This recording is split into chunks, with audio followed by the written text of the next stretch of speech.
Grant us, we ask, to speak, to hear, and to learn, so that our fears may be banished, our minds may become enlightened, our faith be increased, our steps directed towards you. Amen. You know, I wish I was creative, but I must tell you that the idea for the trilogy and for this morning's sermon did not come from me.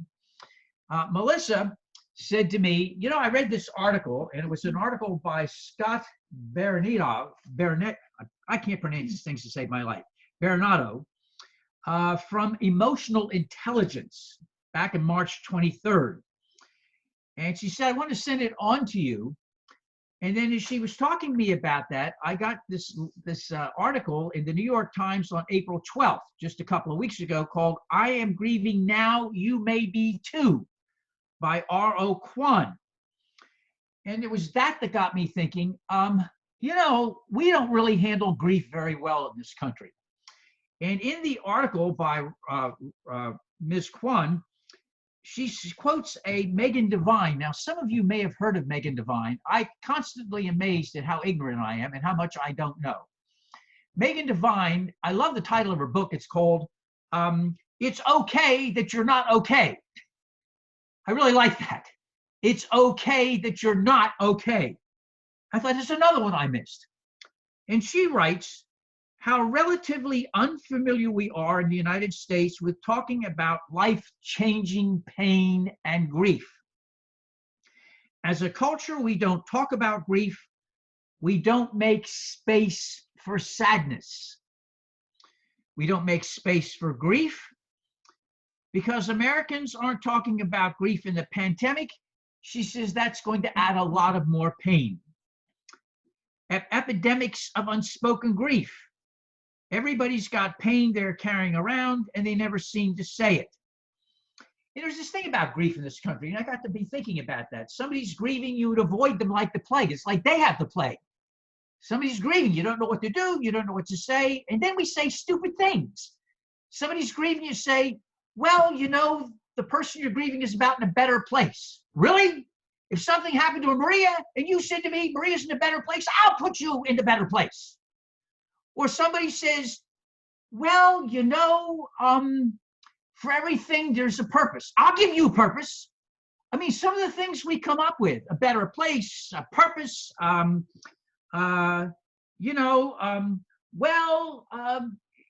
things work out for the best. Well, that may very well be, but don't tell me that while I'm in grief.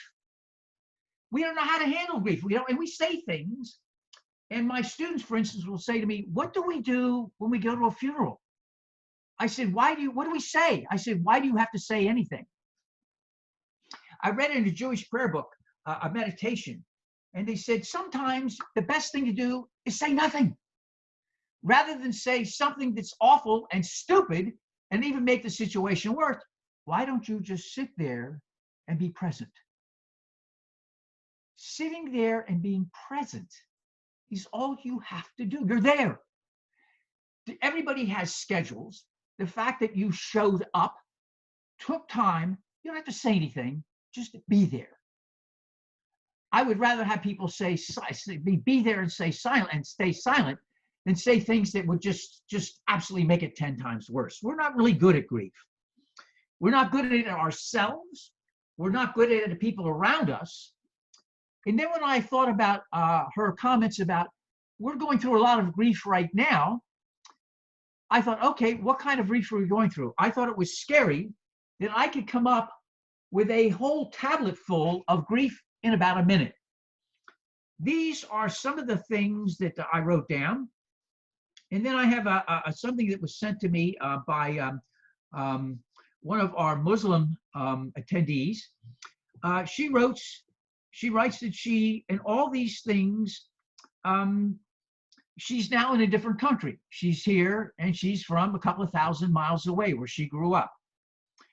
And she has a home here now and a child and a husband. But she misses, of all things now in the pandemic, she misses her grandfather and her grandmother who have died.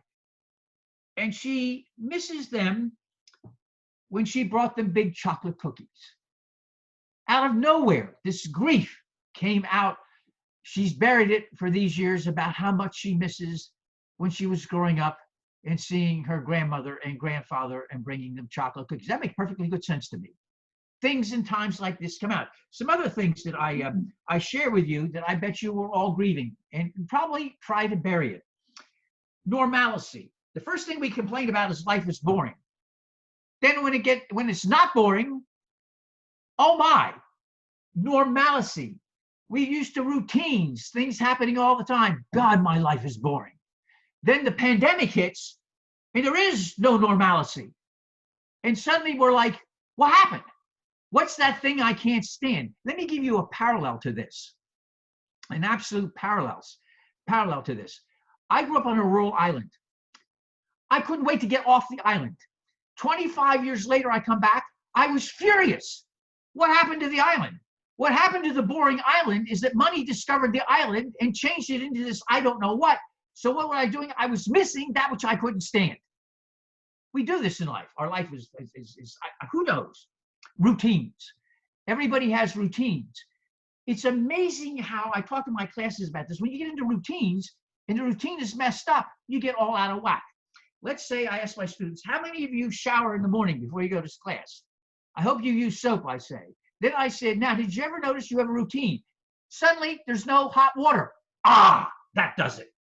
Or imagine this, your routine. You're used to a nice hot shower, a cup of coffee, and the car goes. You get cold water, no coffee's in the house, and the car doesn't work. Your day is ruined. Probably half the week. Am I right? Okay.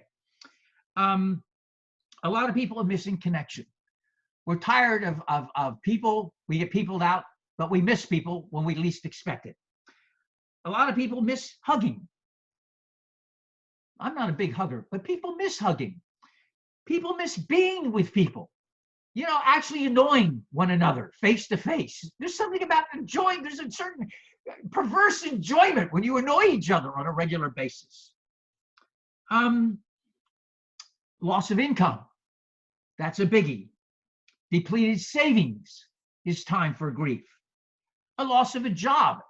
We have 21 million unemployed people in the United States, and we have over 1 million unemployed in the state of Florida. And it turns out the last governor made sure that we had almost nothing in for unemployment for our citizens. He thought, you know, there's always employment here. We don't need to pay unemployment tax, and we'll set up this rinky-dink website, and now everything's collapsed, and the millions of our citizens have no unemployment for which they were paying out of their pocket, and they're not being helped.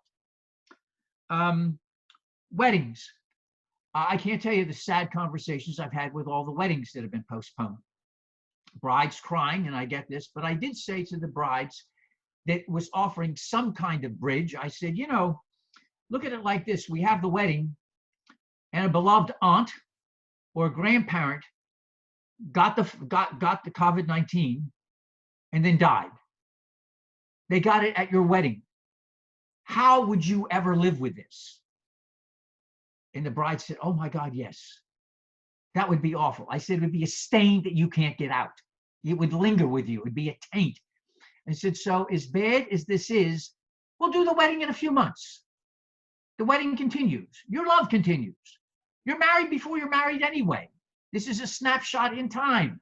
A wedding ceremony is a snapshot. You're married long before you get married, and you're sometimes not married till years later. It's a weird kind of thing. It's a snapshot. So he said, we'll postpone it a few months. At least this way you won't have to worry about the taint.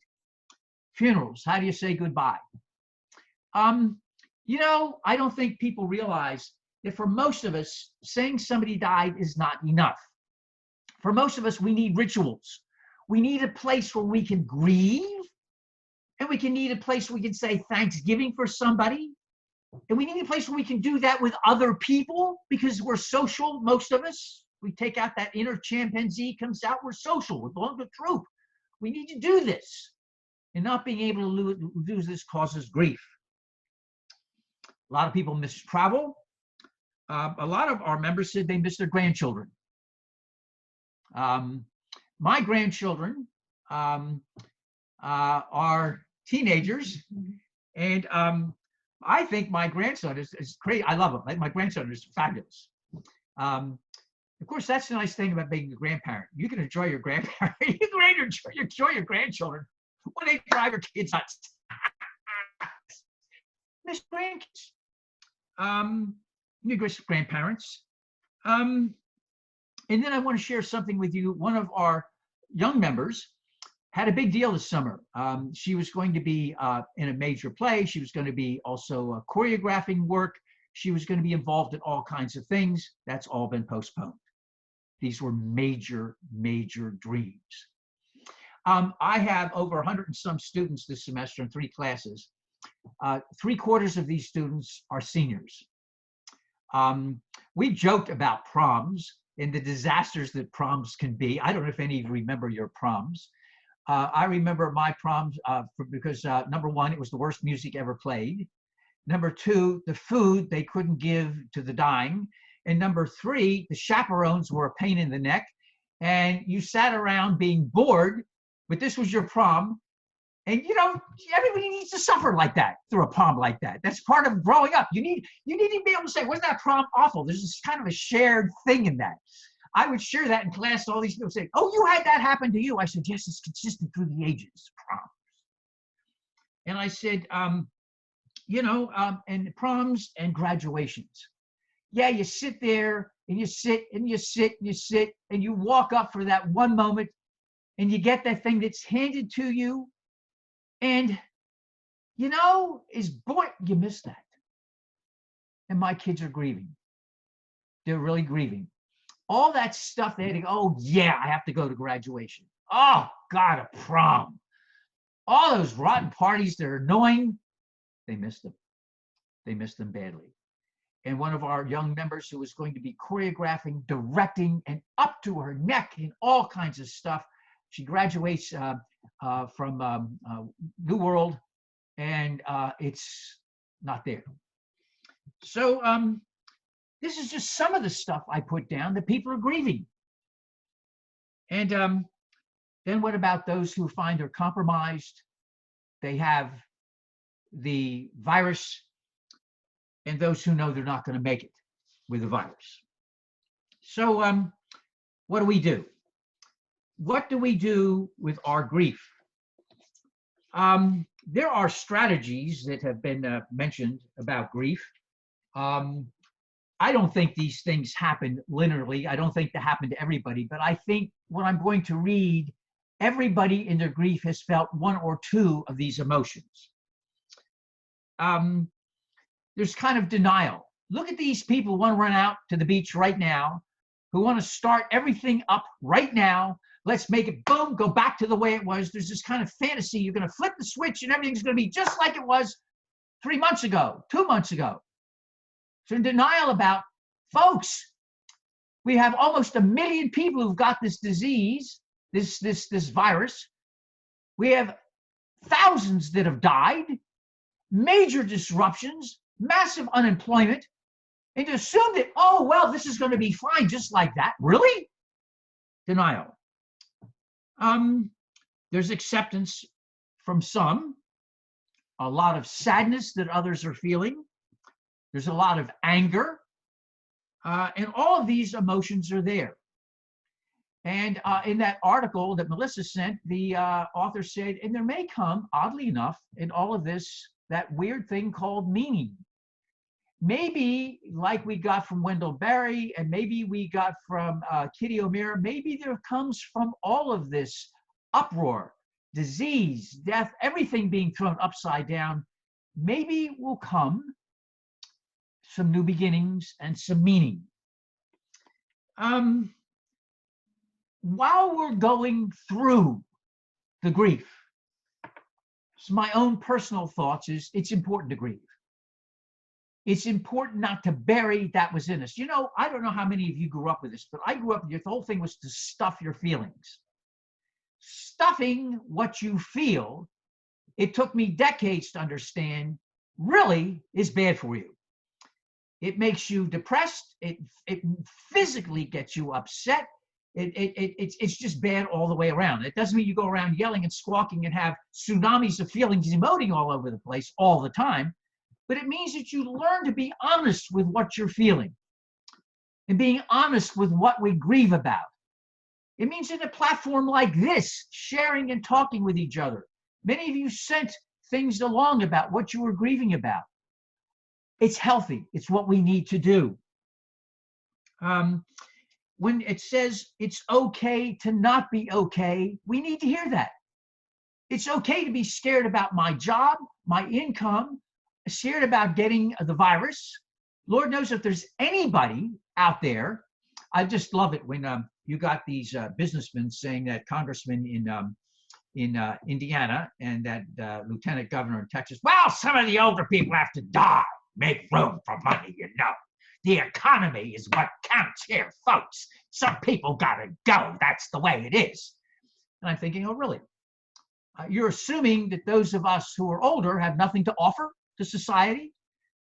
He's talking to me. I'm in my 75th year and I've got a heart transplant. That means, you know, folks, I'm way up there and I'm not getting anything in terms of ambulance, ventilators. If there's a triage, I'm triaged out. So I'm very cognizant of what it means to be afraid and all the rest of that. And I'm not going to go quietly when somebody says, well, you got to die so we can make some money. Oh, really? You die first and we'll remember you. It's okay not to be okay. And I think we need to hear that as we go through grief. Where does religion come in all of this? And far be it from me to have the last word, but it seems like now we're seeing some different points of view, and I just share them. One is one of our members went by Zoom to a funeral, and the widow said, well, it's in God's hand. God decides when we live and die. That is a very, very traditional point of view. I understand that intellectually for those people who hold that. My own concern, and this is just my own opinion, is I have problems with an entity and a being that's supposed to be good, but that controls when you just come and go. There was a very famous book written, the title of which I have never forgotten. Where was God at Auschwitz? Where was God with the Armenians? Where was God when I had to do a funeral a few years ago, when a guy was called by his best friend and they were changing a flat tire, an old Cutler, and a drunk ran a stoplight and killed both of them as they were changing a flat tire? I could go on and on and on and on. My problem is I'm trying to reconcile an entity that's good when all stuff goes wrong all the time. I understand that offers a sense of control and answer, but I'm not sure many of us feel comfortable with a being that just operates like that. Classic atheism, it's interesting. I hear Dawkins and others being mentioned as classic atheists. The really best atheist article ever written, I think, was by Bertrand Russell. I don't know if any of you remember Bertrand Russell. He wrote an essay called A Free Man's Worship. And he said, the bottom line is it's time, death, and fate, folks. That's it. Time, death, fate. You're here a short time, you come, you go, that's it. Get used to it. Well, I understand that intellectually from a point of view too. The problem with me, and I don't know if any of you share this or not, and I share this because hopefully it may be helpful to somebody, is I personally don't get the entity, because the entity, I'm missing the love and compassion all the time. The time, death, and fate, I understand, but it doesn't work for me. Have any of you had, and I keep bringing this up because I think this brings a different point of it. We don't like to use the word religious experience. We hear those phrases and we go absolutely bonkers. We close down. Have you ever had the kind of experience that gets you out of me, myself, and I and transforms you? That is what I call a religious experience. That tells me that there is more than me, myself, and I, you, and it, and it tells me there's something there. It's not entity. It's not about power, controlling, like I said at Easter. It's about what gives you something that's there to give you strength and support when the stuff is going rough. so you're not on your own, collectively and together. You see that, for instance, in the gospel, when Thomas says, did you see that the kingdom of God is within you and around you? Jesus is there not to save you, but to help you find the divine light within you and around you. And that makes you whole and healthy. It gets you through. Hinduism talks about, Buddhism rather, talks about enlightenment from within. How do you access that? Bodhisattvas are there to help you in Mahayana Buddhism. Hinduism talks about the Atman and the Brahman. How do you get these together to make you whole? So I would argue that while grief is very important, that's only half the equation. The other half is, how do you access that which was in you so you can get around you to come through it all? So you realize you're not alone, and you do connect with others because they're going through the same thing. And in our shared humanity, in our shared grief, in our shared good times and bad times, we find a divine light. A thought. I want to end on a poem that drives me nuts. I've read it before, and I don't know, it's interesting that I find some delight, shock, inspiration from a poet from the 1200s who's Muslim, a Sufi. In my classes, my Muslim students find it annoying that it took me to introduce them to a brand of Islam that they'd never heard of before. And they tell me, this is, how is this possible? As we're reading Sufi prayers. So I read one to you. It's from Rumi.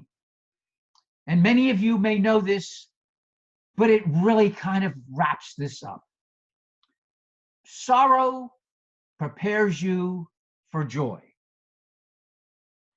It violently sweeps everything out of your house so new joy can find space to enter. It shakes the yellow leaves from the bough of your heart so that fresh green leaves can grow in their place. It pulls up the rotten roots so that new roots hidden beneath have room to grow. Whatever sorrow shakes from your heart, far better things will take place. From Rumi. Let us grieve. Let us grieve together. Let us find the divine light and let us joy together. Amen.